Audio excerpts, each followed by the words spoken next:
Hi everyone, and welcome to the video. Today I'm going to be talking about what I bring with me on every bike ride. Firstly, you might be wondering, why am I so close to the camera? Well, I've been trying for about half an hour to get the autofocus to work, but all it keeps focusing on is these plants in the background. So I'm afraid you're handheld, and we're a bit cozy.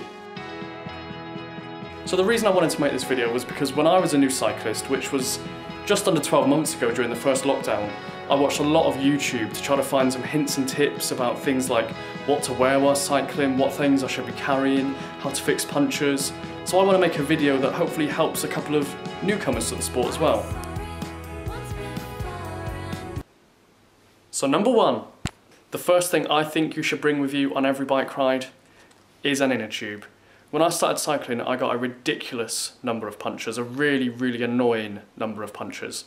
The first puncture I got, I didn't have a clue what I was doing. Luckily I was with some friends that did have a clue what they were doing. We used a puncture repair kit, it worked, it got me home, but it took quite a long time. You have to fill around with glue, it just takes a while. It would have been a lot easier if I just swapped the entire tube. From then on in, I carried a tube with me everywhere I went. You hear that high-pitched hissing noise, you've got a puncture, it's annoying, but it's so much easier if you've got a spare tube. Take the old one out, put it in your pocket so you can take it home and maybe patch it up when you get home rather than wasting a whole tube. But putting a whole new tube is just so much quicker and easier. Now if you're new to cycling like I was a year ago, you might be thinking to yourself, what's the point in carrying an inner tube if I don't know how to change one when I'm out? And that's a completely fair point. I didn't know how to change one when I started cycling, and there's absolutely no shame in that at all. But I got pretty good pretty fast through a lot of practice from getting punctures, which was annoying. But I also learned from watching some YouTube videos, and there's some great videos out there.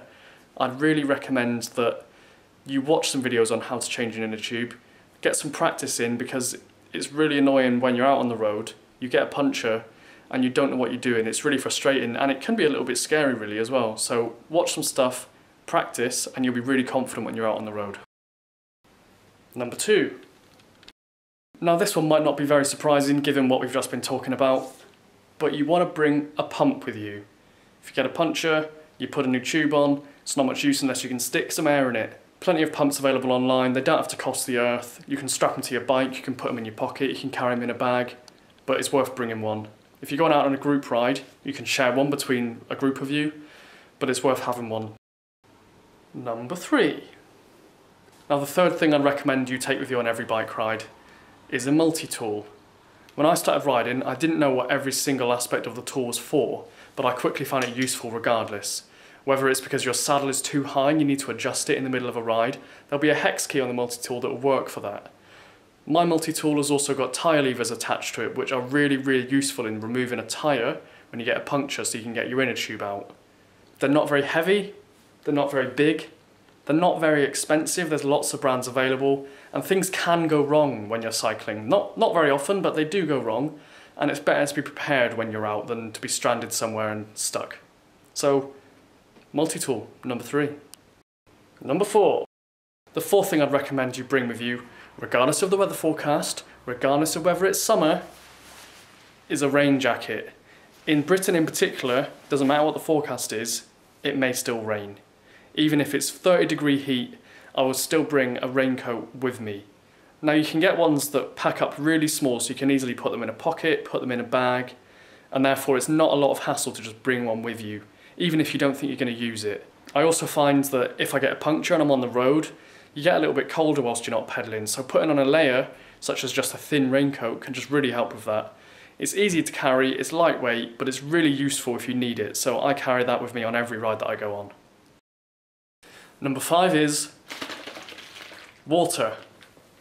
I will take water with me on every ride that I'm going on, even if I'm only expecting to be out for half an hour. I drink loads as it is, and if I'm pedalling in the heat, or even not in the heat, if I'm going up hills, I will get thirsty. Now how much water you need to bring is going to depend on a few factors. How far you're going, how long you're going to be out for, the weather, whether you think you're going to be going up lots of hills or not. All of these things will impact the amount of water you want to bring, as well as things like, can I easily top up?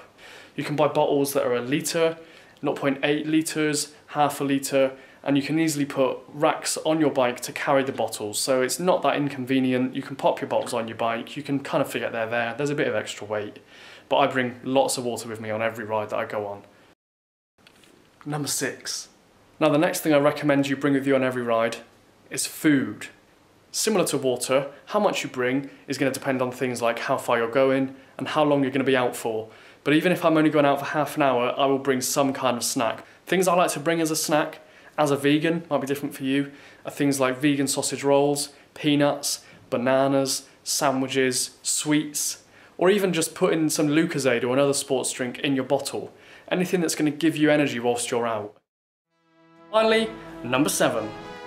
Now for this last item, technically it's not just one thing I'm recommending here, but I hope you'll let me get away with it.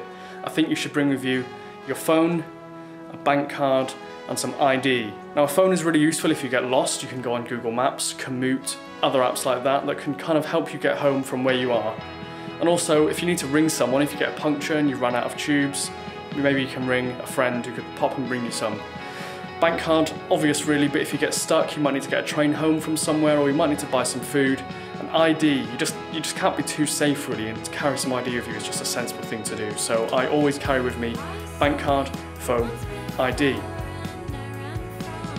So there we go, those are the things I bring with me on every ride. I hope some of you found this video useful. I think I would have found it useful when I started cycling, so maybe some of you will too. I hope to make more videos like this that are maybe going to share a bit of my experience that I've gained over the past 12 months with some people thinking about getting into cycling to make it a little bit easier for them. And I'll probably shoot some videos of actually on the bike as well.